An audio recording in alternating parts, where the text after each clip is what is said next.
நீ எக்கனாமிக்கலி வீக்கரான ஒரு ஹிந்துவா இருந்தா உனக்கு கிடைக்காது. நீ கோடீஸ்வரனாக இருந்த ஒரு ஹிந்து துலுக்கனாக மதம் மாறியனால் அவனுக்கு அது கூட வரும். அவன் இந்த 7 பிரிவில் உள்ளவே அவன் போய் சேர்ந்துக்கணும். அவ்வளோ. ராஜ்யசபா எம்பியாக இருக்கார். அவர் இன்னைக்கு ஒரு ப்ரெஸ் மீட் ஒன்று கொடுக்குறார். அதில் வில்சன் சொல்லும்போது என்னென்னா, விசாரணை நடந்து கொண்டே இருக்கிறது. இந்த நேரத்தில் போதை தடுப்பில் உள்ள ஆஃபீஸர் இதை பற்றியெல்லாம் ப்ரெஸ் ஸ்டேட்மெண்ட் கொடுக்குறார். இன்னைக்கு நம்ம மதுரை மீனாட்சி அம்மன் கோயிலுக்கும் சொக்கநாதர் கோயிலுக்கும் போகும்போதும் இந்த சிவாச்சாரியார்களின் தியாகத்தை பற்றி நம்ம நினைச்சதில்லை. ஏன்னா நமக்கு அதை கற்றுக் கொடுக்கல. ஆனால் அந்த பரம்பரை இன்றும் தொடர்ந்து அந்த வேலையை செய்து வருகிறது. இந்த சிந்தனையாளர்கள் ஒரு வேளை இந்த தற்கொலையை பற்றி இன்னைக்கு வரை பேசலை. இப்போ அங்கே இஷ்யூ வந்த உடனே இது இப்போ இங்கே சிபிஐக்கு இப்போ கேஸு இப்போ ரெஃபர் ஆகிருக்கு. விசாரணை வரட்டும். உலகத்தின் பொருளாதாரத்தில் இந்தியாவையும் கூட 10 மடங்கு பொருளாதாரத்தில் வலிமை மிக்கது அமெரிக்கா. படை பரிவாரங்களுக்கு கேட்கவே வேண்டாம். இவ்வளவும் இருந்த புட்டினால் அது முடியணும். ஆனால் நரேந்திர மோடியாக முடிகிறது அப்படின்னு சொன்னார். இவரையும் கூட ஒரு இன்டர்நேஷனல் லீடர் இந்த உலகத்தில் இருக்க முடியும்.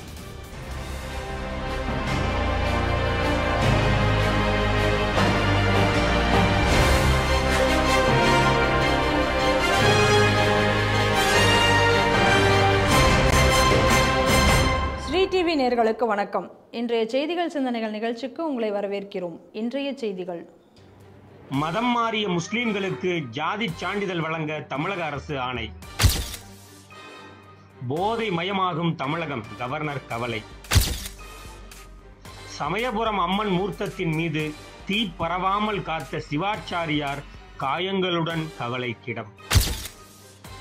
கேரள மாணவர் தற்கொலைக்கு காரணமான SFI கம்யூனிஸ்ட் மாணவர் சங்கம் வழக்கு சிபிஐக்கு மாற்றம்.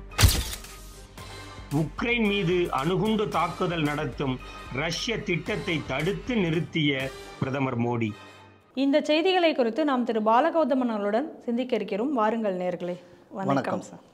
முஸ்லிம்கள், அதாவது பிற்படுத்தப்பட்டோர், பிற்படுத்தப்பட்ட ஹிந்துக்கள் அல்லது பிற்படுத்தப்பட்ட ஆதி திராவிடர்கள், இந்த மாதிரியான பகுதியில் விரிவுகளில் உள்ளவர்கள் முஸ்லீமாக மதம் மாறினால் அவர்களுக்கும் அந்த ஜாதி சான்றிதழ் வழங்கப்படும், அவர்களும் இந்த சலுகைகளை அனுபவிக்க முடியும் அப்படின்னு சொல்லிட்டு இன்றைக்கி தமிழக அரசு ஒரு அரசாணையை வெளியிட்டிருக்கிறார்கள். ஏற்கனவே ஸ்டாலின் இது குறித்து நான் அரசாணை வெளியிட இருக்கிறேன் அப்படின்னு சொல்லிட்டு இந்த முஸ்லீம்களுடைய மாநாட்டில் போய் பேசினது நமக்கு நினைவிருக்கலாம். அதனுடைய தொடர்ச்சியாக இன்றைக்கி இதை செய்திருக்கிறார். ஏற்கனவே எப்படி இருந்ததுன்னா 2012 வரை பிற மதங்களில் இருந்து இந்த முஸ்லீம் மதத்திற்கு மாறினால் அவங்க அந்த ஜாதி சான்றிதழ் எப்படி அவங்களுக்கு ஒன்றா லப்பை அல்லது ராவுத்தர், அந்த 2 பிரிவுகளில் ஏதாவது ஒரு பிரிவில் ஜாதி சான்றிதழ் வழங்கப்பட்டிருந்தது. அதுக்கப்புறம் இப்போ அந்த பிரிவு நடத்தினத பிறகு இப்போ திரும்ப அவங்க கொடுத்துருக்கூடிய புதிய அரசாணையில் அவங்க என்ன சொல்லியிருக்காங்க அப்படின்னு சொன்னால், அதாவது அரசாணையில் குறிப்பிடப்பட்டிருக்கூடிய 7 பிரிவுகளில் 7 முஸ்லீம் பிரிவுகளில் எந்த ஒரு பிரிவில் அவர்கள் மதம் மாற விரும்புகிறார்களோ அந்த பிரிவுகளுக்கு அவர்களை போட்டு கொடுத்து அவர்கள் பிற்படுத்தப்பட்ட முஸ்லீம்கள் அப்படின்னு சொல்லிட்டு வகைப்படுத்தப்படுவார்கள். அந்த மாதிரி புதிய ஜாதி சான்றிதழ் வழங்கப்படும். அவர்கள் 3.5% சலுகைகளை கல்வி மற்றும் வேலை வாய்ப்புகளில் அவர்களுக்கு அது கிடைக்கும் அப்படின்னு சொல்லி இன்றைக்கி அரசாணை வழங்கியிருக்காங்க. இப்போ நம்ம கேள்வி என்ன அப்படின்னா, ஹிந்துவா நான் மதம் மாற தயார், நீ என்னை எந்த ஜாதியில் சேர்த்து கொள்வாய் அப்படின்னு பலமும் பேசுவான். ஏன்டா இப்போ துலுக்கனில் இவ்வளவு பிரிவு வச்சுருக்கேன் இல்லையா? அல்லாஹ்க்கு முன்னாடி தான் வித்தியாசம் கிடையாது. இதில் அன்சார் எங்கே வந்தால் ராவுத்தம், மரக்காயம், பட்டாணி, லப்ப வரிசையாக லிஸ்ட்டு இவன் தான் போட்டு விட்ருக்கான். ஆமாம், இவங்க தான் அந்த லிஸ்ட்டை போட்டு ரைட்டா. அப்போ அரசாங்கம் ஒன்று சொல்லணும், இஸ்லாமில் ஜாதிய கொடுமை நடந்து கொண்டிருக்கிறது. அப்போ கொடுமை என்பது சமயத்தை சார்ந்தது அல்ல, இது சமுதாய பிரச்சனை என்பது அரசாங்கம் ஒத்துக்கணும். ஏன்டா இப்போ இந்த ராஜா பயப்ப இதை பேசுவாங்க, என்ன கொடுத்துருக்க 7 இல்லை என்னன்னா 2012க்கு அப்புறம் மதம் மாறியவர்கள் இதில் சேர்த்து கொள்ளப்படுவார்கள். அப்புறம் 2012 அப்புறம் தமிழ்நாட்டில் தொடர் மதமாற்றம் நடந்து கொண்டு இருக்கிறதுங்கிறது உறுதியாகுதா? ஆமாம். இப்போ ஜெயலலிதா மதமாற்ற தடை சட்டம் கொண்டு வரக்கூடிய நேரத்தில் எல்லாரும் கொதிச்சாங்களே, மதமாற்றமே நடக்கவில்லை பார்த்தாயான்னு. அப்புறம் எங்கடா இந்த கிளாஸ் வருது? ஒவ்வொரு இடத்துலையும் தாவா பள்ளிவாசல்கள் அங்கங்கே வரக்கூடிய நேரத்திலலாம் நான் சொல்லிக்கிட்டு இருக்கேன், இதை பாருங்க, இந்த இடங்கள்லாம் மதம் மாற்றம் செய்யப்படுகிறார்கள். தாவா யாத்திரை என்பது திட்டமிட்டு நடத்தப்படுகிறது. அரபு பணத்தை வைத்து இங்கே மதம் மாற்றுகிறார்கள். இது 47 பாரத நாடு பிரிவினையாவதற்கு எப்படி இது காரணமாக அமைந்ததோ அடுத்த பிரிவினைவாதத்துக்கு தமிழகம் தயாராகி கொண்டிருக்கிறது. நான் தொடர்ந்து இந்த விஷயத்தை சொல்லி வருகிறோம். இன்னைக்கு அஃபிஷியலாக ஒத்துக்கிட்டான். 2012 அப்புறம் எவெல்லாம் முதல்ல இருந்தால் இவனெல்லாம் அதுக்குள்ளே சேர்க்க போகிறேன். எப்படி சேர்க்க போகிறேன்னா இது வந்து பேக்வேர்டு கிளாஸஸுக்குள்ளதுலேருந்து 3.5%. இப்போ பிசி ரிசர்வேஷனை யாரெல்லாம் இன்று அனுபவித்துக் கொண்டிருக்கக்கூடிய அனைத்து இந்துக்களுக்கும் இன்னைக்கு இந்த இருந்து பிடுங்கி இந்த 3.5% துலுக்கனுக்கு கொடுக்கப்படுகிறது.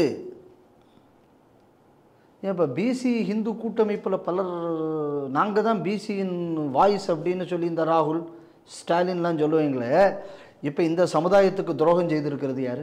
இவங்க தான். அப்போது பிசி சமுதாய சலுகைகளை பறித்து துலுக்கனுக்கு இன்று அது கொடுக்கப்படுகிறது. அடுத்தது என்ன கவனிக்கணும் அப்படின்னு சொன்னால், இந்த 3% கொடுக்கறது எதன் அடிப்படையில் கொடுக்கப்படுகிறது? மதத்தின் அடிப்படையில். மதத்தின் அடிப்படையில் சலுகை கொடுப்பதே முதல்ல சட்டப்படி தப்பு. இதை எப்படி சர்க்கம்வென்ட் பண்ணுறான்? இதை வந்து நாங்கள் பிசி கமிஷன் சொல்லிடுச்சான் இவர்கள்லாம் பேக்வேர்டுன்னு. இப்போ நீ பேக்வேர்டுன்னு எதை அடிப்படையில் வச்சு நீ கொண்டு வர? அந்த பிரிவின் அடிப்படையில் தானே. அந்த பிரிவை அந்த மதம் ஏற்றுக்கொண்டதா? ஆமாம், ஏற்றுக்கொண்டதுனால தானே வச்சுருக்காங்க. ஏற்றுக்கொள்ளலைன்னு தானே நீ ஊர் முழுக்க சொல்லிக்கிட்டு இருக்க. ஆமாம் ஆமாம். அப்போ நீ ஒன்று அதை ஒத்துக்கணும்.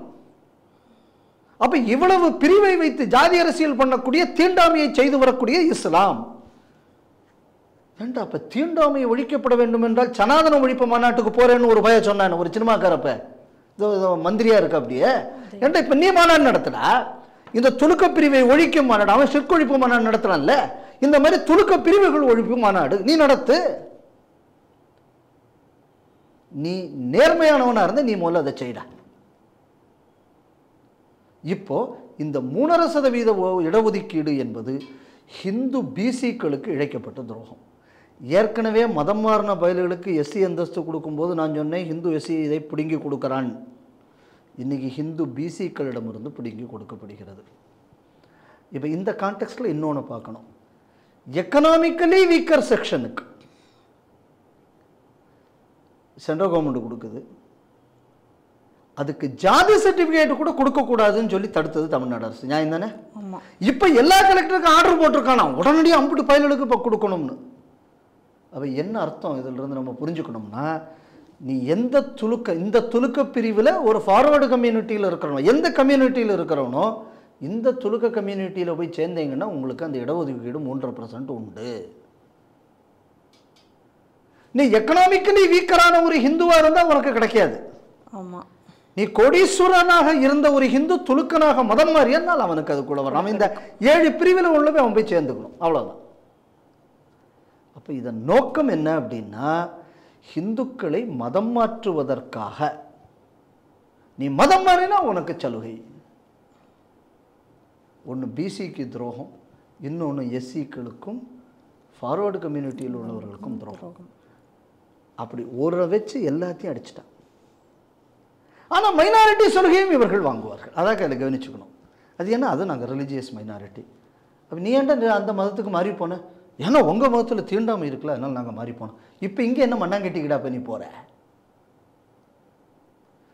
ஹிந்துக்கள் ஏமாற்றப்படுகிறார்கள். இதுதான், இது ஒரு ஹிந்து விரோத அரசு. முன்னாடி என்ன சொன்னால், நாங்கள் பாப்பானுக்கு தான் எதிரி, பாக்கி ஹிந்துக்கள்லாம் ஆதரவு. இது அடிக்கடி சொன்னப்பா யாருன்னா எனக்கு இந்த அடிச்சு விடு பாபு இவங்களாம் தானே பேசிக்கிட்டு இருந்தது. ஏன்டா இப்போ பிசி சமுதாயத்தில் உள்ளவனுக்கு இப்போ கொடுத்துருக்கேன், இப்போ ஒட்டுமொத்த ஹிந்து சமுதாயத்துக்கும் துரோகம் பண்ணியிருக்கேன், மதம் மாறியாச்சுன்னா செலவு 3.5%. So you are incentivised for conversion. அதனால் இது முதல்ல சட்டவிரோதம், ஏன்னா இது மதத்தின் அடிப்படையில். ரெண்டாவது, மதம் மாற்றத்தை ஊக்குவித்து ஹிந்துக்களுக்கு விரோதம். மூன்றாவது, பிசி ஹிந்துக்களிடமிருந்து பிடுங்கி பிசி ஹிந்துக்களுக்கு செய்யக்கூடிய துரோகம். ஹிந்துக்கள் இப்போ ஒன்று புரிஞ்சுக்கணும், ஜாதியின் அடிப்படையில் ஹிந்துக்களை இவன் அப்படின்னு சொல்லி பேசின கட்சிகள் இப்போ ஒட்டு மொத்தமாக ஒவ்வொரு சமுதாயம் ஆட்டை கடிச்சு மாட்டை கடிச்சு மனுஷனையே கடித்த கதைங்கிறாங்கல்ல.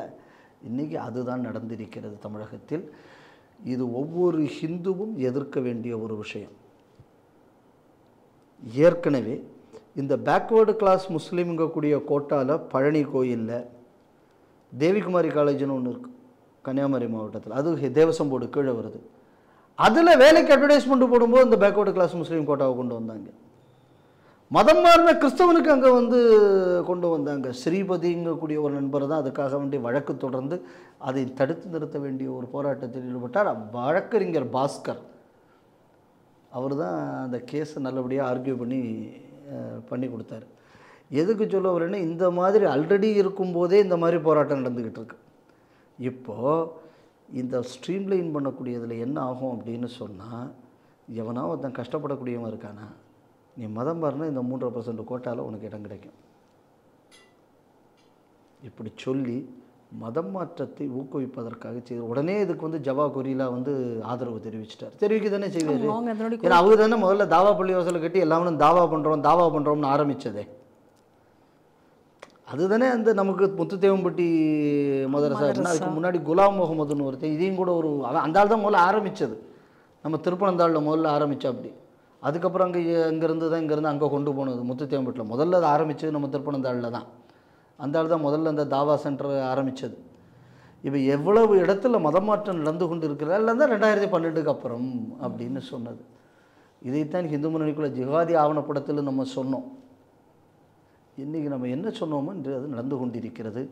இது ஒரு தமிழகத்துக்கு மீது உள்ள பாரத தேசத்துக்கு எதிராக தொடுக்கப்படக்கூடிய ஒரு போரின் ஒரு அம்சமாக இது பார்க்கப்பட வேண்டும். இது நீதிமன்றத்தில் இதை எதிர்த்து வழக்கு தொடரப்பட வேண்டும். அடுத்தது என்ன அப்படின்னா, இந்த விஷயத்தை வந்து பப்ளிக் இஷ்யூவாக மாற்றணும்.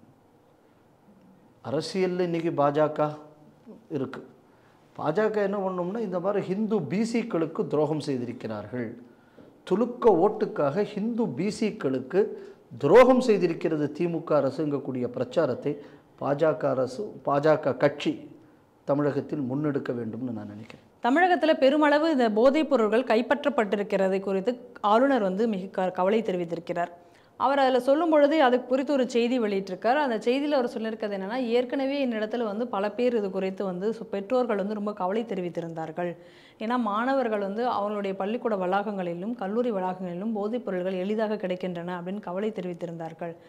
இன்றைக்கி இந்த மாதிரி இவ்வளோ பெரிய அளவில் போதைப் பொருட்கள் பறிமுதல் செய்யப்பட்டிருப்பதனால இது என்ன தெரியுதுன்னா, தமிழகத்தில் போதைப் பொருளுடைய நடமாட்டம் அதிகரித்துள்ளது அப்படிங்கிறது இன்றைக்கி புலனாகிறது. ஆனால் இது வந்து மிகுந்த ஒரு அச்சத்தை தரக்கூடியதாக இருக்கிறது. இந்த போதைப் பொருள் அப்படிங்கிறது பழக்கம் அப்படிங்கிறது நம்மளுடைய எதிர்கால தலைமுறையை அழிக்கக்கூடியதாக பார்க்கப்பட வேண்டியதாக இருக்குது. ஏன்னா இப்போ அவர்களை வந்து அந்த பழக்கத்திற்கு அடிமையாக்கி அவர்களை ஒன்றும் இல்லாமல் செய்யக்கூடிய ஒரு வேலையை இன்று நடந்து கொண்டிருக்கிறது அப்படின்னு சொல்லி இன்றைக்கி ஒரு கருத்தை தெரிவித்திருக்கிறார். வரவேற்கப்பட வேண்டியது. 2024 இன்றைக்கி அவர் அந்த கருத்தை தெரிவித்திருக்கிறார். இதற்கு முன்னாடி இருந்த ஆளுநர், இந்த ஆளுநர், இவங்க எல்லாட்டையும் இதுக்கு ஆரம்பத்திலே இந்த விஷயத்தை பற்றி தனிப்பட்ட முறையில் கூட நான் பேசினேன்.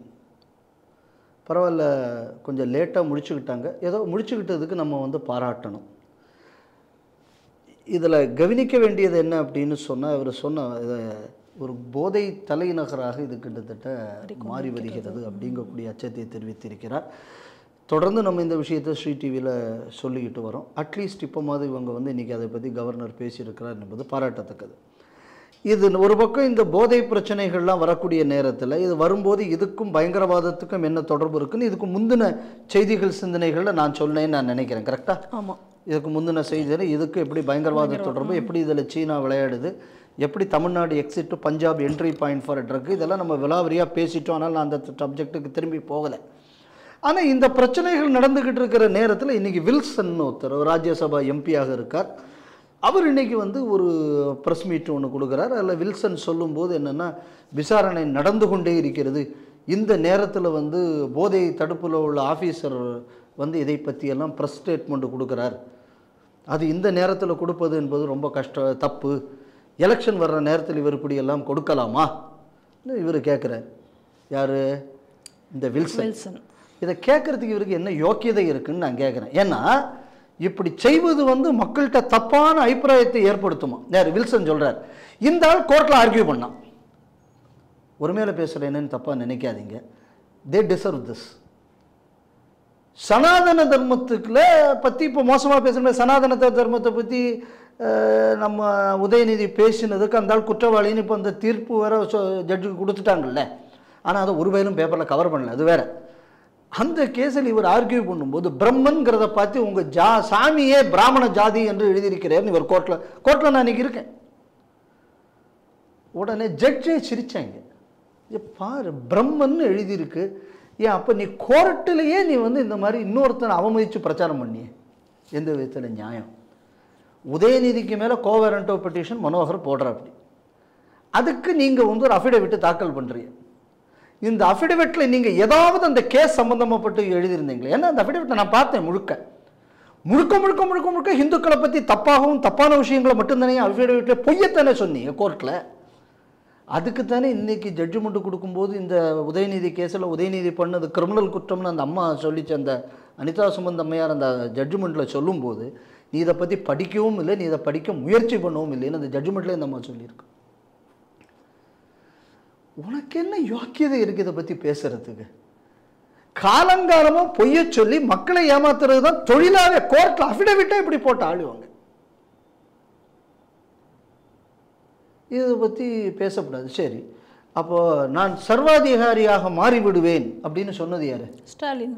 அப்போ அன்னைக்கு உங்கள் முதல்வர்கிட்ட சொல்ல வேண்டியதானே, நீங்கள் இப்படி ட்ரக்கெல்லாம் தமிழ்நாட்டில் கூடி போச்சு, அதை தடுப்பதற்கு நான் சர்வாதிகாரியாக மாறிவிடுவேன் ஸ்டாலின் சொன்னதுனால மக்களுக்கு அமைச்சரவை மேலே கெட்ட பேர் நீ ஸ்டாலின்கிட்ட சொன்னியா?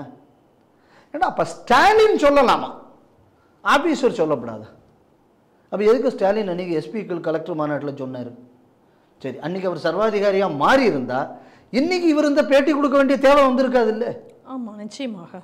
அன்றைக்கி அவர் சொன்ன அன்றைக்கி சர்வாதிகாரியாக மாறி இருந்தாச்சுன்னா இங்கே இன்றைக்கி போதைப் பொருள் குறைஞ்சிருக்கும்ல? நிச்சயமாக. செய்யலைன்னு சொல்லும்போது பிடிக்கிற ஆள் கொடுத்ததுல என்ன தப்பு இருக்குது? அவர் எல்லா உண்மையுமா சொன்னார்.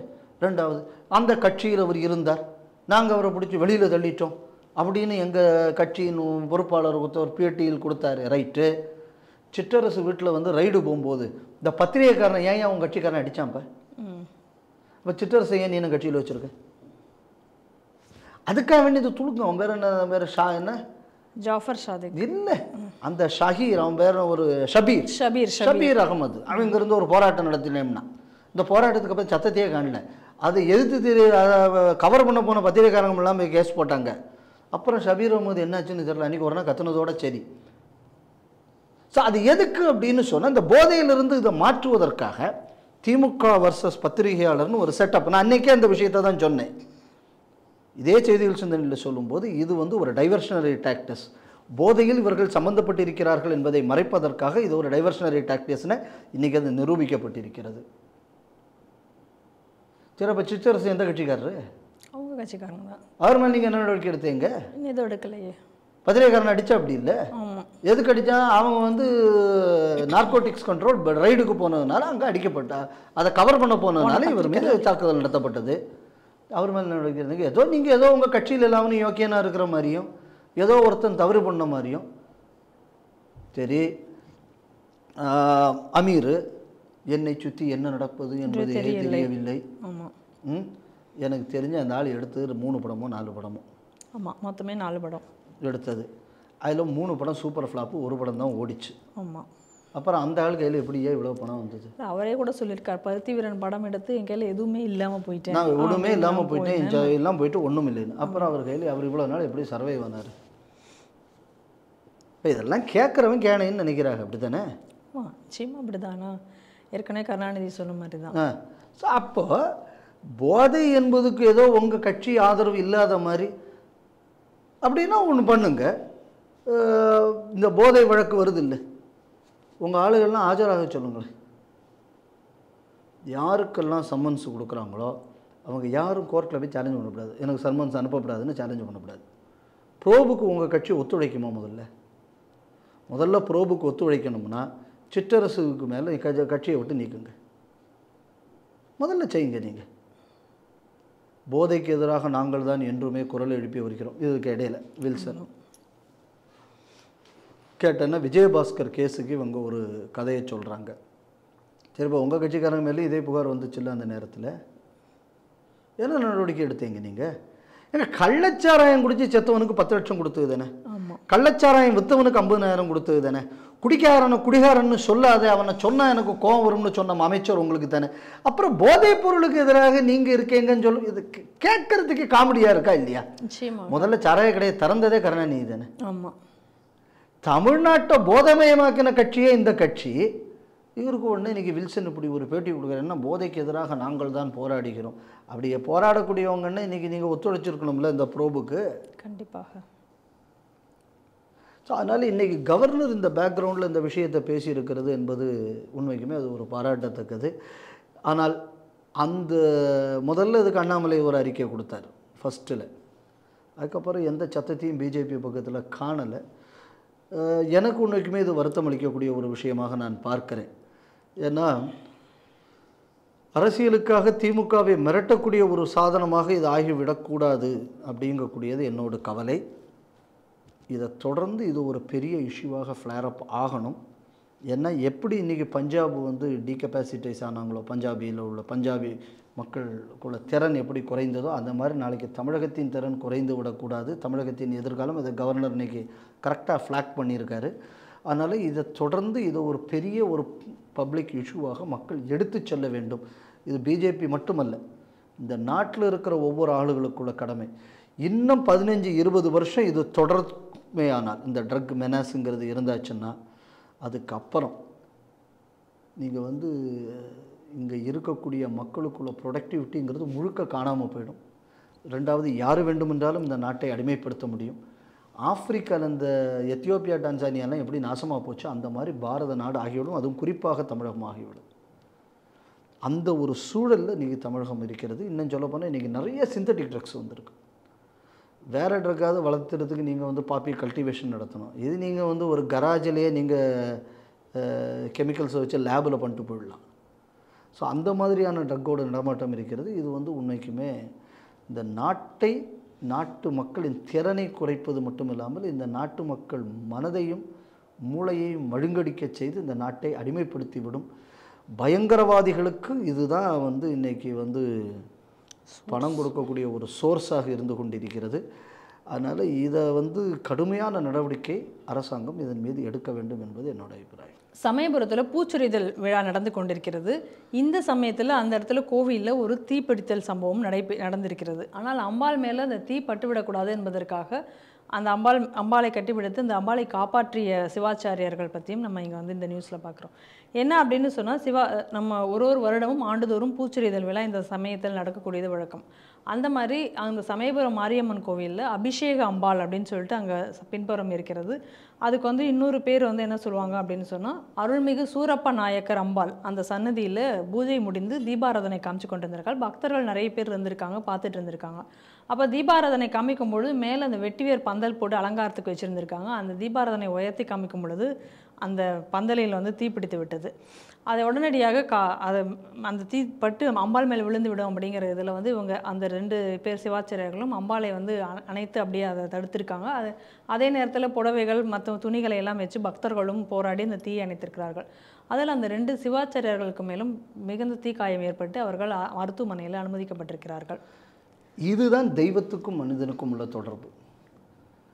எப்படி ஒரு கோவிலில் உள்ள சிவாச்சாரியார் அந்த அம்பாள் மேலே ஒரு விழுப்பு விழக்கூடாது என்பதற்காக தன் உயிரை பணயம் வைத்து அந்த அம்பாளை காப்பாற்றியிருக்கிறார். இதே மாதிரி தான் இந்த நாட்டில் சிவாச்சாரியார்கள் மட்டுமில்லை, ஒவ்வொரு சமுதாயத்தினரும், அது அரங்கனைக்கு மீது தாக்குதல் நடந்த அந்த துலுக்க படையெடுப்பில் அரங்கன் மீது நடந்த தாக்குதல் ஆகட்டும் சரி, அதற்கு பின்னாடி மதுரையில் நடந்த தாக்குதல் ஆகட்டும், ஒவ்வொரு சமுதாயத்தைச் சேர்ந்தவர்களும் உயிரை கொடுத்து தங்களது தர்மத்தை காப்பாற்றி கொண்டு வந்தார்கள் என்பது இந்த நாட்டின் வரலாறு. அந்த வரலாற்றின் தொடர்ச்சியாக நான் இதை பார்க்கிறேன். மதுரை கோவில் வரலாறையும் இதே மாதிரி என்ன பண்ணீங்க பார்த்தீங்க அப்படின்னு சொன்னான்னா, துலுக்கம் எல்லாரையும் தோக்கடிச்சிட்டு உள்ளே வந்துடுறான், வந்து சொக்கநாதர் கோவிலை தாக்குறான். தாக்கும்போது இந்த லிங்கத்தை வேற ஒரு இடத்துல இது பண்ணிவிட்டு வேற ஒரு லிங்கத்தை வைத்து கொண்டுட்டு ஒரு அந்த சிவாச்சாரியர்களில் உள்ளதில் யார் ஜூனியரோ அவர்கிட்ட வந்து எந்த இடத்துல இருக்குன்னு காணிச்சிட்டு நீ ஓடி போய்டுன்னு சொல்லிட்டு பாக்கி சிவாச்சாரியார்கள் அவனோட போரிட்டு அவங்க செத்து போனாங்க. அவன் என்ன போலியான லிங்கத்துக்கு போராடுறாங்கங்கிறது தெரியாமல் அந்த லிங்கத்தை அவன் உடச்சி விட்டு அவன் போட்டான் துலுக்கன். அதுக்கப்புறம் கம்பண்ண உடையாரெல்லாம் வந்து அந்த மதுரையை மீட்டதுக்கப்புறம் அந்த கோவிலில் எந்த இடத்துல இந்த லிங்கம் இருக்குது, அப்போ அவர் 40, அதாவது இந்த சம்பவம் நடந்து 50 வருஷத்துக்கு அப்புறம் அந்த சிவலிங்கத்தை காணித்து அதை நம்ம திருப்பி ஸ்தாபித்ததாக மதுரா விஜயங்கக்கூடிய புஸ்தகத்தில், கங்காதேவி அவர்களுக்குள்ள புஸ்தகத்தில் நம்ம அதை படிக்கலாம். இது வரலாறு.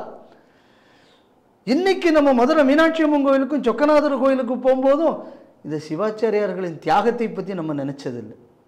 ஏன்னா நமக்கு அதை கற்றுக் கொடுக்கல. ஆனால் அந்த பரம்பரை இன்றும் தொடர்ந்து அந்த வேலையை செய்து வருகிறது. இந்த சிவாச்சாரியார்களை எப்படா கோயிலை விட்டு வெளியில் தள்ளுறதுன்னு இவன் இன்னைக்கு திட்டம் போட்டுக்கிட்டு இருக்கேன்.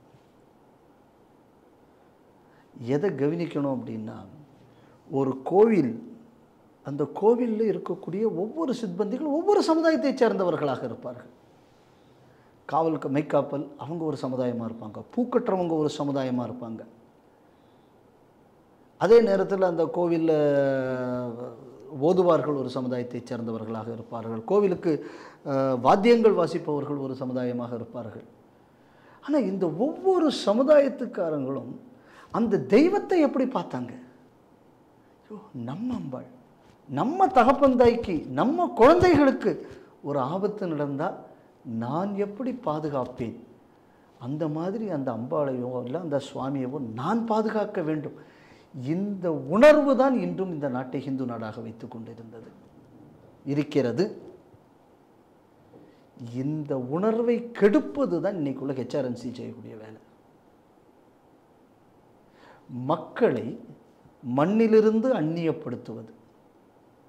எப்படி அந்நியப்படுத்தணும்? கோயிலிருந்து நீங்கள் அந்நியப்படுத்துங்க, மண்ணிலிருந்து அவன் அந்நியப்பட்டு விடுவாங்க. ஆனால் இந்த சிவாச்சாரியர்களை பற்றி என்னெல்லாம் இவனுக்கு பேசினானுங்க. இப்படி தியாகம் பண்ணியிருக்கானே, இவர்கள் அந்த கோவில் எப்படி நிர்வகிக்கணும்னு முடிவு பண்ணணுமா?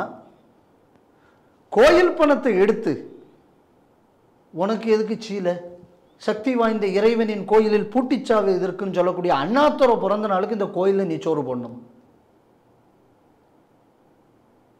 அந்த அண்ணாதுரை தான் எனக்கு வந்து காட்ஃபாதர், அந்த ராமசாமி நாயக்கன் தான் எனக்கு காட்ஃபாதர். இவன் கோயிலை நிர்வகிக்கணுமா? ஐயோ, சாமிக்கு மேலே தீக்காயம் விடக்கூடாதுன்னு பாதுகாப்புறோம் அவன் கோயிலை பண்ணணுமா? இதுதான் இப்போ கேள்வி. இன்னைக்கு சமுதாயத்தின் தலையில் எழுத்து என்ன அப்படின்னு சொன்னால், இந்த ஆலயங்கள் இந்த மாதிரி அயோக்கியர்கள் கையில் இருந்து கொண்டிருக்கிறது. இந்த சிவாச்சாரியார் மட்டும் நான் சொல்லலை, பக்தர்கள் டக்குன்னு போய் அணைக்கிறாங்க. அப்போ அவங்களும் ரிஸ்க் எடுத்து தானே பண்ணியிருக்காங்க. ஆமாம். அப்போ இந்த நாட்டு மக்களின் பக்தி எனக்கு எதை ஞாபகப்படுத்துது அப்படின்னு சொன்னான்னா, அன்றைக்கி திருவரங்கரை பாதுகாப்பதற்கு 12,000 பேர் ஒரு நாளில் செத்து போனாம்னு வரலாறு படித்தோம். அப்போ அதை படிக்கும்போது நமக்கு தோணும், ஒரு கோயிலுக்கு போய் ஒரு சாமிக்கு போய் இவனுங்கெல்லாம் உயிரை கொடுத்தான், இவன் என்ன கலர் கலராக விடுறானே அப்படின்னு நம்மகிட்ட பல ஆளுகள் கேட்டிருக்கலாம். அவ்வளோ வருஷத்துக்கு முன்னாடி போனேன். இன்றைக்கி நடந்திருக்கு பாருங்கள் எங்கள் சமயபுரத்தில். இதுதான் வீரத்துறவி சொல்லுவார், ஒரு குழந்தை உள்ளவரை போர்க்குடி பறந்திடும். இதுதான் ஹிந்து சமுதாயம். இந்த சிவாச்சாரியார்களைத்தான் நாம் பாதுகாக்க வேண்டும். எந்த ஒரு தெய்வத்தை பாதுகாக்க தன் உயிரை ஒருத்தன் கொடுக்குறானோ அவனையும் கூட யாரையா இந்த சமுதாயத்துக்கு பெரிய மனுஷனாக இருக்க முடியும்? இந்த சுயநலமற்ற பக்தி, இந்த பக்தி இன்று இந்துக்களிடம் இருக்கிறது, இன்னும் வாழ்ந்து கொண்டிருக்கிறது. அதனால இந்த சிவாச்சாரியார்களுக்கு நல்லபடியாக அவர்கள் குணமடைந்து வர நாம் பிரார்த்தனை செய்ய வேண்டும். அது யாருன்னு எனக்கு தெரியாது, நாகநாதன் குரு அப்படின்னு அவங்க பேர், அவங்களுக்கு அவங்க குடும்பத்துக்கு எப்படி நீங்கள், நான் வேணால் முடிஞ்சால் பார்க்குறேன், யாரையாவது அந்த ஊரில் தெரிஞ்சவங்க இருந்தால் அவங்க விலாசத்தை ஃபோன் நம்பரை வாங்கி அந்த குடும்பத்துக்கு என்ன உதவியெல்லாம் நாம் செய்ய முடியுமோ எல்லா உதவியும் செய்ய வேண்டும். இன்னும் சொல்லப்போனால் எங்கே உலகத்திலேயே த பெஸ்ட் ட்ரீட்மெண்ட் அவைலபிளோ அதை அவர்களுக்கு கொண்டு சேர்ப்பதற்கான முயற்சியில் அந்த துறையில் இருப்பவர்கள், இல்லைன்னா அந்த வசதி படைத்தவர்கள் இவர்களுக்காக செய்ய வேண்டும். இவர்கள் வரலாற்றில் இடம்பெற வேண்டியவர்கள். எப்படி 12,000 பேர் நம்ம ஸ்ரீரங்கத்துக்குள்ளவங்க நம்ம வரலாற்றில் நம்ம மறந்ததுனால இன்றைக்கி இந்த கோவில் அந்த HRNC கையில் இழந்து நிற்கிறோம். அன்னைக்கு உயிரை கொடுத்து போராடின சிவாச்சாரியர்களை மறந்தோம். மதுரை மீனாட்சி அம்மன் கோயிலை இவங்க கையில் கொடுத்துக்கிட்டு இன்றைக்கி அவஸ்தைப்பட்டுக்கிட்டு இருக்கோம். இந்த வரலாறுகள் மறக்கப்பட்டால் அதற்குள்ள பலனை நம்ம அனுபவிப்போம். அதனால் இவர்களுக்கு அந்த 12,000 பேருக்கும் மதுரையை காப்பாற்றியவர்களும் நம்ம எப்படி மறந்து தப்பு பண்ண மாதிரி இவர்களுக்கு இன்றைக்கி நம்மளால் செய்ய முடியும். ஏன்னா இப்போ அவங்க போய் 10,000 வருஷம் ஆச்சு. 1000 வருஷத்துக்கு முன்னாடி நம்மளால் ஒன்றும் பண்ண முடியாது. எதுக்கு நம்ம செய்ய முடியும். அதனால் நம்ம இவர்களுக்கு என்ன உதவியை செய்ய வேண்டுமோ அந்த உதவியை செய்ய வேண்டும் என்று உங்களிடம் கேட்டுக்கொள்கிறேன். Kerala veterinary and animal sciences university அதில் படித்து கொண்டிருந்த மாணவர் சித்தார்த் 2ஆம் ஆண்டு அதில் படித்து கொண்டிருந்தார். அவர் கடந்த பிப்ரவரி மாதத்தில் தூக்கு போட்டு தற்கொலை செய்து கொண்டிருக்கிறார். அதற்கு என்ன காரணம் அப்படின்னு சொல்லிட்டு தெரியல. அதற்காக எதனால் அவர் அந்த தற்கொலை செய்து கொண்டார் அப்படிங்கிறதுக்கு உடனடியாக விசாரணை செய்யப்படும் அப்படின்னு சொல்லிட்டு அவருடைய பெற்றோர்களும் அவங்க உறவினர்களும் இதுவரை கேட்டுக்கொண்டே இருந்தார்கள். ஆனால் எந்த விதமான நடவடிக்கையும் அரசாங்கமும் எடுக்கவில்லை.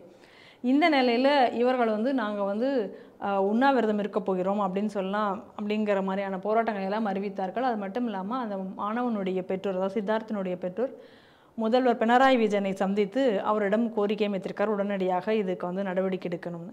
பிரச்சனை பெருசாகும்போது காங்கிரஸும் இதற்கு இவர்களுக்கு ஆதரவு தெரிவித்து இந்த பிரச்சனையில் வரவுமே பிரச்சனை பெரிதாகிறது, தேர்தல் வர சமயம் அப்படிங்கிறதுனாலையா என்னன்னு தெரியாது, உடனடியாக இந்த வழக்கை சிபிஐக்கு மாற்றியிருக்கிறார்கள், சிபிஐ விசாரணைக்கு. ஆனால் இந்த விசாரணையை இவர்கள் தாமதப்படுத்துவதற்கான காரணம் என்ன அப்படின்னு சொல்லி எதனால் குற்றம் சாட்டுகிறார்கள்னா, எஸ்எஃப்ஐ மாணவர்கள் இவரை மிகவும் டார்ச்சர் செய்திருக்கிறார், அவர்கள் தான் இந்த தற்கொலைக்கு பின்னால் இருக்கிறார்கள் அப்படின்னு சொல்லிட்டு அந்த ஒரு குற்றச்சாட்டையும் அவர்கள் பெற்றோர்களும் மற்றவர்களும் வைத்திருக்கிறார்கள். அதனாலே இவர்கள் விசாரணையை தாமதப்படுத்தியதாகவும் தெரிய வருகிறது. இப்போ எனக்கு ஒரு கேள்வி என்ன அப்படின்னா, ரோஹித் வெமுலான்னு ஒருத்தர் டெல்லியில் அவர் தற்கொலை செய்து இறந்து போனார். ஆமாம், அது ஒரு ஜாதி பிரச்சனையாக்கி அரசியல் செய்தார்கள். ஞாபகம் இருக்கா? ஞாபகம் இருக்கு. அதுக்கும் இதுக்கும் எந்த சம்மந்தமும் இல்லை. மெட்ராஸ் ஐஐடியில் ஒரு பிரச்சனை வந்தது, அதுக்கும் ஜாதிய சாயம் பூச்சி பெரிய பிரச்சனை பண்ணாங்க. ரைட்டா? இதில் எதுக்குமே எந்த ஆதாரமும் இல்லை. இங்கே ஓப்பனாக இந்த கம்யூனிஸ்ட்டுக்குள்ள SFA student federation of India கம்யூனிஸ்ட்டுக்குள்ள ஒரு ஸ்டூடெண்ட் ஆர்கனைசேஷன், ஏன் ஒரு பத்திரிகை இதை பற்றி வாயை திறக்கலை? ஏன் இதை பற்றி வேற நம்ம நாட்டில் ஏதோ சொன்னேன் சமூக செயற்பாட்டாளர் ஏதோ ஒரு பேரில் உண்டு. இப்போ பாக்கி எல்லாம் அவனுக்கு என்ன சமூகம் தெரியாதா இல்லை செயற்பாடு தெரியாதா? இந்த டைட்டில் வைக்கிறத பார்த்தாலே எரிச்சலாக வரும். எனக்கும் இந்த பிஜேபிக்கு ஆதரவானவர்களாக இந்த இதுக்கு போவாங்க, இந்த பேர் என்ன, இந்த டிவிக்கு வலதுசாரி சிந்தனையாளர். அது என்னடா வலதுசாரி? தேசிய சிந்தனையாளர்னு போடு. அது என்ன வலது? இடதுசாரி இருக்கு, லெஃப்ட். இவன் எப்படி ரைட்டிஸ்டானா? இவன் தேசிய சிந்தனையாளர். வலது இடதுக்கெல்லாம் அப்பாற்பட்டவன். இந்த மாதிரி டைட்டில் போட்டாலே நமக்கு எரிச்சல் வருது. ரைட்டா? இதில் எது கவனிக்கணும்னா, இந்த சிந்தனையாளர்கள் ஒரு வயலில் இந்த தற்கொலையை பற்றி இன்றைக்கி வர பேசலை. இப்போ அங்கே இஷ்யூ வந்த உடனே இது இப்போ இங்கே சிபிஐக்கு இப்போ கேஸு இப்போ ரெஃபர் ஆகிருக்கு, விசாரணை வரட்டும். இப்போ எந்த பிரச்சனையும் இப்போ சமீபத்தில் நீங்கள் பார்த்தீங்க அப்படின்னா, சாத்தாங்குளத்தில் ஒரு கஸ்டடியல் டெத்து. ஆமாம், அதுக்கு சேவாபாரி தான் காரணம்னு இந்த இடதுசாரி அம்புட்டு பயிலும் கத்தினான். கடைசியாக அதுக்கும் இதுக்கும் சம்மந்தம் இல்லைன்னு சொன்ன உடனே கோர்ட்டு 1 கோடி ரூபா அந்த பயலுக்கு ஃபைன் போட்டு, கருப்பர் கூட்டத்துக்கு 1 கோடி ரூபா இப்போ ஃபைன் போட்டுருக்கு. அப்போ இவனுக்கு புகாரை சொன்னான். அன்றைக்கி இதை வச்சு அம்புட்டு பயிலும் அரசியல் பண்ணீங்களேடா. ஆமாம், அன்றைக்கி இந்த வில்சன் இப்போ பேசுகிற அப்படி இல்லை, நார்கோட்டிக்ஸ் பிரச்சனையை பற்றி பேசவே கூடாதுன்னு. ஏன் அன்றைக்கி நீங்களும் சேர்ந்தாண்டா அன்றைக்கி சாத்தாங்குளத்துக்கு பேசினீங்க? 1 கோடி ரூபா ஃபைன் போட்டிருக்கே கோர்ட்டு, சம்மந்தம் இல்லாமல் எடுக்கப்பட்டது. ஒரு பேரும் அதை பற்றி பேசுகிறேன். அடுத்தது பார்த்திங்கன்னா ஜாபுவான்னு ஒரு இடம் மத்திய பிரதேஷில், அங்கே கன்னியாஸ்திரிகளை பிடிச்சி ஏதோ பலவந்தப்படுத்திட்டாங்க அப்படின்னு, அதாவது பாலியல் வன்முறையில் உடனே பண்ணினதம்பிட்டு ஆர்எஸ்எஸ் காரம்னு சொல்லி அந்த நேரத்தில் ஒரு போராட்டம். நம்ம ஊரில் கூட இதுக்கெல்லாம் போராட்டம் நடந்துச்சு அந்த நேரத்தில். அப்போ என்னடான்னா திக்விஜய் சிங்னு ஒரு காங்கிரஸ்காரர் அங்கே சிஎம்மாக இருந்தார். அப்புறம் அவங்க போலீஸ் அரெஸ்ட் பண்ணதில் பண்ண பாதி பயிலுக்கு கிறிஸ்தவ பயிலுக்கு தான் பண்ணினது. ஆனால் பழி யார் மேலே வந்தது? ஆர்எஸ்எஸ் மேலே அந்த பழி சுமத்தப்பட்டது. இப்போ இடையில நம்ம டெல்லியில் அங்கே ஒருத்தர் இருக்கார், அங்கே உள்ள சாராய ஊழல்காரர், அவர் பேர் என்ன, கேஜ்ரிவால். அந்த கேஜ்ரிவால் ஆளக்கூடிய நேரத்தில் சர்ச்சுகள் மீது ஐயோ இந்துக்கள் தாக்குதல் நடத்தி விட்டார்களே. அதுக்கப்புறம் என்னடா மேட்டர்னு பார்த்தாச்சுன்னா பண்ணவன் வந்து வேறு ரவுடின்னு அப்புறம் வந்துச்சு. அதுக்கு முன்னாடி எலெக்ஷன் முடிஞ்சிருச்சு, அதை வச்சு எலெக்ஷன் பிரச்சாரத்தை முடிச்சு விட்டாங்க, ரைட்டா? ஆனால் அப்பெல்லாம் தெருவாக போய் வீடியோ எடுத்து போட்டானுங்க அந்த பத்திரிகைக்காரனுவா. இல்லை இப்போ இதை பற்றி ஒரு மாணவர் தற்கொலை, மாணவர் உயிர், அதா இதா, எம்புட்டு உயிரை நீங்கள் குடிக்கப் போகிறீர்கள் எஸ்எஃப்ஐ காரர்களே. கம்யூனிஸ்ட்காரன் தானே ஊர் ஊராக இந்த நீட்டுக்காக வேண்டி இந்த தட்டி போட்டு வைக்கிறவன். ஆனால் கேரளாலையும் இவனுக்கு ஆட்சி செய்கிற ஊரில் மட்டும் இவனுக்கு நீட்டு வேணும். ஆனால் தமிழ்நாட்டில் தான் இவங்க எதிர்ப்பாங்க. ஏன்னா இவன் கூட இவன் எதிர்க்கிறான். நான் அவளுக்கு அந்த சீட்டு வேணுமே, சீட்டு இல்லை, அவளுக்கு காசு கொடுக்குற ஒரு கட்சி இருக்கேன். அவன் தான் கம்யூனிஸ்ட்டுக்கு நான் தான் காசு கொடுத்தேன்னா விலைக்கு வாங்கினேன்னு சொல்லியிருக்காங்களே. அவங்களே எலெக்ஷன் கமிஷனில் டிக்ளேர் பண்ணது தானே.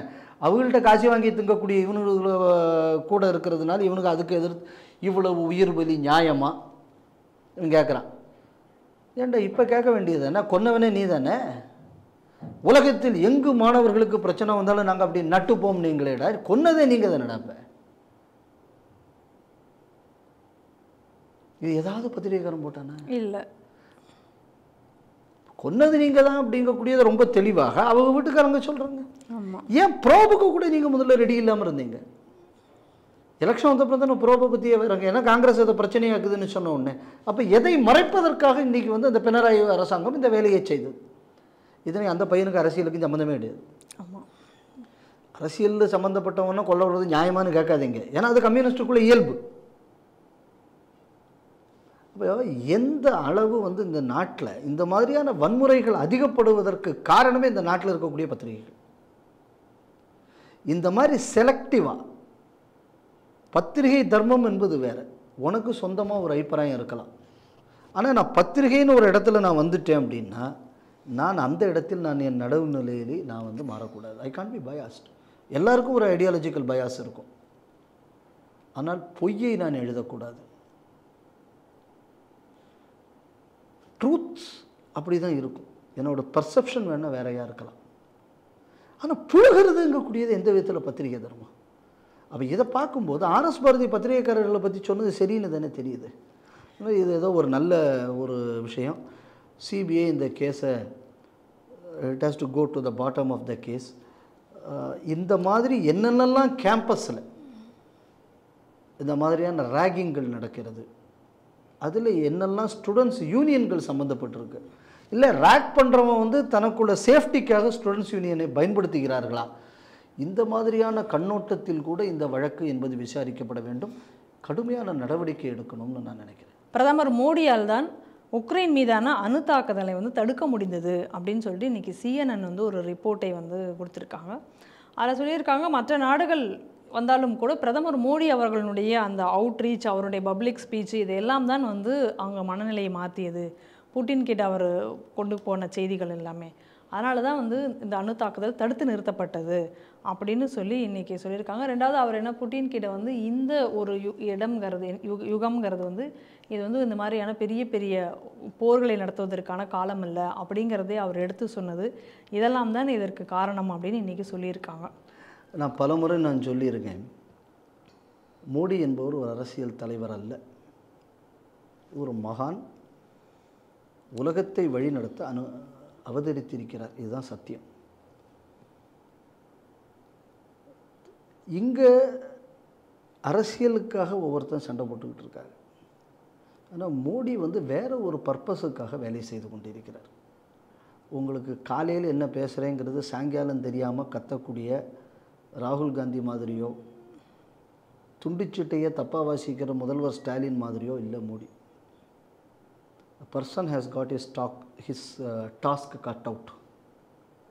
வசுதேவ குடும்பகம், உலகம் முழுவதும் ஒரு குடும்பம். இதுதான் பாரதிய பண்பாடு. இந்த பண்பாடை பின்பற்றினால்தான் உலகம் உய்யும். இந்த பாரதிய பண்பாட்டின் ஒரு இமேஜ் தான் மோடி.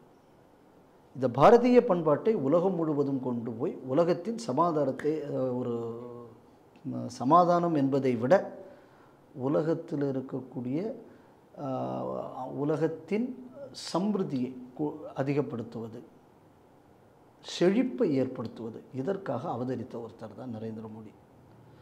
பல விஷயங்களில் பார்க்கலாம்.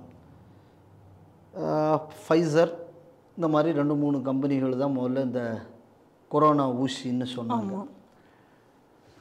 அந்த நாடு எந்த நாடுகளுக்கும் ஊசிக்கு மருந்து கொடுக்கல.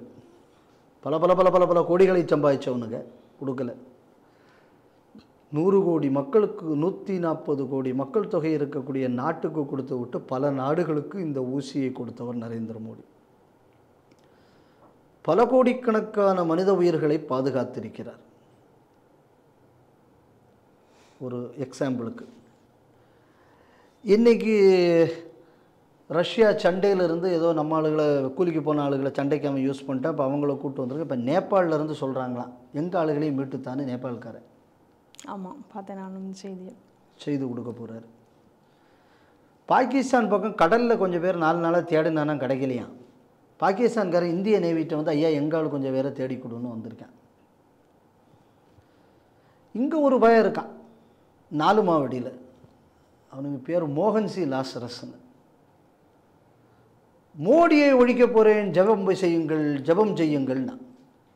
இந்த பயில மாதிரி ஒரு பய ஜெயம் பண்ணதுக்காக வேண்டி இந்தியாவிலேருந்து எங்கே போனான்? ஆப்கானிஸ்தானுக்கு போனான். ஆமாம். அவன் அங்கே போய் ஜபம் பண்ணோம்னா அவன் என்ன பிடிச்சான்? அவனை பிடிச்சி எடுத்து நேரம் என்ன பண்ணி விட்டான்னா தொழுவுறதுக்கு அனுப்பிட்டான். போடா இங்கேருந்து உன்னை சோழியை முடிக்கிறேன்னு ஆப்கானிஸ்தானில். கடைசியில் மோடி தான் காப்பாற்றி கொண்டு வந்தார். ஆனால் இவனுக்கு இங்கேருந்து டெய்லி என்ன சொல்லுவான்? மோடி எங்களுக்கு எதிரி, மோடி தான் எங்களை ஒழிச்சு விட்டான்னு. இல்லைன்னா அந்த பையன் இந்தியாவுக்கே திருப்பி வந்திருக்க மாட்டான். நீங்கள் உலகம் முழுக்க நீங்கள் பாருங்கள், நாடுகள் அது எதிரியாக இருந்தாலும் இவர் டெய்லியே இவரை எதிர்த்தே பிரச்சாரம் பண்ணிக்கிட்டு இருக்கான். அந்த கிறிஸ்தவ பயிலுவோம் சர்ச்சாக போய் கத்துறானுவ இருந்து இவனுங்களை மட்டும் வெறும் காப்பாற்றி கொடுத்துருக்காரு. அதே மாதிரி இந்தியாவுக்குள்ள பயங்கரவாதியை அனுப்புறது இந்த பாகிஸ்தான். இன்றைக்கி அந்த பாகிஸ்தான்காரன் யார்கிட்டடா உதவிக்கு வந்தான்னா மோடிகிட்ட தான் உதவிக்கு வந்துக்கிட்டு இருக்கிறான். செய்து கொடுப்பார், செய்ய போகிறார். இப்போ எதை புரிஞ்சுக்கணும் அப்படின்னு சொன்னால், வசுதேவ குடும்பகம் அப்படிங்கக்கூடியதை மேடையில் பேசக்கூடியவர் அல்ல மோடி. அதான் நான் முன்னாடியே சொன்னேன், அவர் ஒரு யோகி. யோகம்னா என்ன? எல்லாரும் ஒன்று சேர்ந்தது. அதனால் அவர்களுக்கு வாக்கு வேற, செயல் வேற, சிந்தை வேற என்பது இருக்காது. அப்படி ஒரு யோகி இருந்தாச்சுன்னா அந்த சொல்லுக்கு ஒரு மந்திர சக்தி இருக்குமா. இதுதான் நம்ம நாட்டின் நம்பிக்கை. ரஷ்யா தாக்குதல் நடத்த போகுதுங்கிறதுக்காக வேண்டி America has made all arrangements. Russia தாக்குதல் நடத்துங்கக்கூடிய ஒரு காரணத்தினால தான் பல அமெரிக்கன் பர்சனல்ஸை வந்து யுக்ரைனுக்கு அனுப்பலை அமெரிக்கா. அந்த ரிப்போர்ட்டில் இந்த மாதிரியான விஷயங்கள் இருக்குது. அதான் தேச மாரி முக்கியமான பாயிண்ட்ஸு. ஸோ அதுக்கான ப்ரிப்பரேஷன்லாம் அமெரிக்கா இருந்து தான்.